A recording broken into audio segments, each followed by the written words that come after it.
Tu penses vraiment que Noël t'autorise à manger comme un immense sanglier, et en plus de ça, à ne rien faire pendant 7 jours, juste pour attendre ta cuite du 31, avec toujours la même excuse. En janvier, je vais reprendre, t'inquiète. Les bonnes résolutions.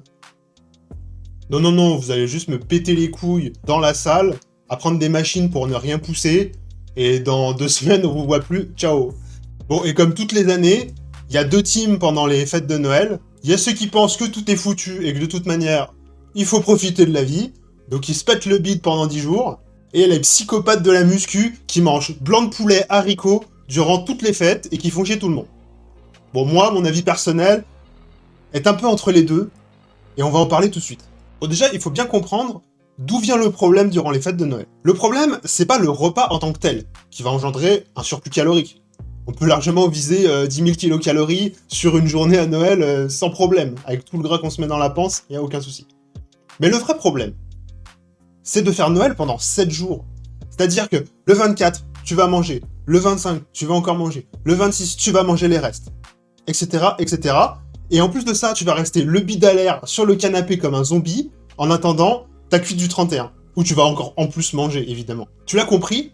Le problème, c'est que tu ne fais rien, et en plus, t'es en surplus calorique constant, ce qui va faire décoller ton body fat to the moon. Donc, si tu veux limiter la casse, je te donne 2 solutions, ou 2 manières d'appréhender les fêtes. Une que j'aime pas trop, et une qui me correspond plus. Allez, je t'explique tout ça, et t'inquiète pas, ça va bien se passer. Ne t'inquiète pas, ça va bien se passer. La solution numéro 1 que je te propose, c'est de faire un minimum d'écart pendant les fêtes. Surtout si tu as vraiment très peu de temps pour aller t'entraîner entre tous les repas qui sont prévus.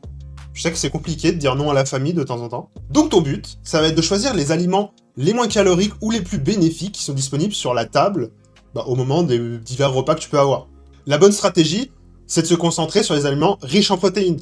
Donc c'est eux qui vont te rassasier le plus en apportant un minimum de calories. T'as de la chance, c'est que le repas de Noël, en fait, il est hyper protéiné. Il y a 1 milliard de sources de protéines. T'as la dinde, le chapon, le saumon, les fruits de mer. Il y en a pour tous les goûts. Et en fait, à chaque étape du repas, sauf le dessert, il y a des sources de protéines qui sont intéressantes. Donc profites-en. C'est évidemment là-dessus qu'il faut se concentrer en premier. Donc tu remplis ton assiette avec des sources de protéines en premier. Pour les accompagnements, c'est le même topo. Tu vas t'orienter sur les légumes, sur les marrons, etc., etc. Tu trouveras bien des choses à mettre dans ton assiette pour accompagner ta montagne de protéines de Noël. Après t'avoir énuméré les aliments à privilégier, je vais passer en revue ce qu'il faut absolument éviter pour éviter la prise de gras au maximum. Tu l'as bien compris, le combo gras plus sucre, c'est parfait pour la prise de gras. Donc on va éviter tout ce qui est foie gras, tout ce qui est bûche de Noël, tout ce qui est plateau de fromage, tout ce qui est glace, etc., etc. Mais ça ne s'arrête pas aux aliments. Le plus gros problème pendant les fêtes, c'est peut-être l'alcool au final. Pour rappel, 1 gramme d'alcool, c'est 7 kilocalories, et 1 gramme de lipides, c'est 9 kilocalories. Donc en fait, quand tu ingères des quantités assez importantes d'alcool, tu grossis à vue d'œil, surtout que ça ne sert à rien l'alcool dans le corps, donc c'est directement stocké en graisse. En plus d'avoir des effets néfastes sur ta récupération, sur tes hormones, etc., etc. Pour moi, c'est sans doute le plus gros poison des fêtes. Si tu veux limiter ta prise de gras, 1 verre ou 2, c'est le maximum par repas. Pas plus. Et si possible, de l'alcool doux, pas de l'alcool fort. Et le dernier point important, comme je l'ai dit dans mon introduction, c'est de pas faire Noël pendant 7 jours.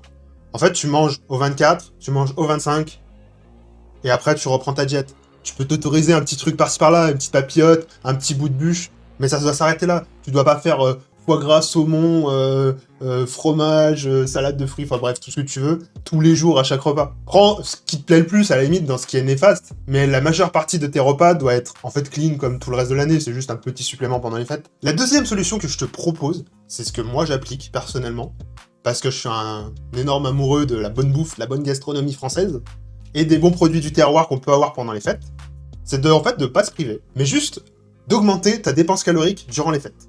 Je m'explique. Au lieu de te faire 3 ou 4 entraînements par semaine, c'est à peu près ce que je fais, tu vas continuer de les faire, mais en plus de ça, tu peux t'ajouter 2 à 3 séances cardio brûle-graisse. Donc ça peut être de la marche, en vrai, tu vas digérer avec ta famille, limite, tu les emmènes marcher pendant 30 minutes à côté de chez toi après le repas, ou alors tu fais du rameur, tu vas à la salle, enfin bref, tu fais ce que tu veux, mais tu rajoutes entre 30 minutes et 1 heure de cardio tous les jours où tu vas pas à la salle. Et le but, c'est d'augmenter drastiquement ta dépense calorique pour essayer de contrebalancer le surplus calorique que tu vas t'infliger. Bon, évidemment, comme je l'ai dit précédemment, je fais juste les repas de Noël. Entre le 25 et le 31, je me remets tout de suite à ma diète classique avec un petit truc pour me faire plaisir. Avec cette stratégie, je peux me faire plaisir comme je veux, durant on va dire, les 3 repas principaux, donc le 24 au soir, le 25 et le 31. Et en plus de ça, ça me permet de pas être frustré. Mais il faut vraiment faire le job derrière, ajouter un peu de dépenses caloriques avec du cardio ou du sport supplémentaire. Tu peux très bien aussi faire des séances de muscu supplémentaires, si tu arrives à récupérer, c'est très bien. Mais comme ça, moi, je suis pas frustré et je profite pleinement de ma famille et des bons produits du tiroir, c'est important. Ah oui, oublie totalement les programmes détox miracle. Après les fêtes, ça va rien t'apporter, on est bien d'accord. Le but, en fait, c'est de ne jamais s'arrêter, concrètement. Les régimes détox, il y a que les vieilles de 60 ans qui y croient. Bon, si je dois conclure, Noël, c'est pas un prétexte pour mettre tous tes progrès de l'année à la poubelle. Mais c'est pas non plus le moment de te la jouer go muscu hardcore, no pain, no gain. Je mange blanc de poulet, haricots. C'est un moment où il faut profiter, mais il faut quand même faire le job.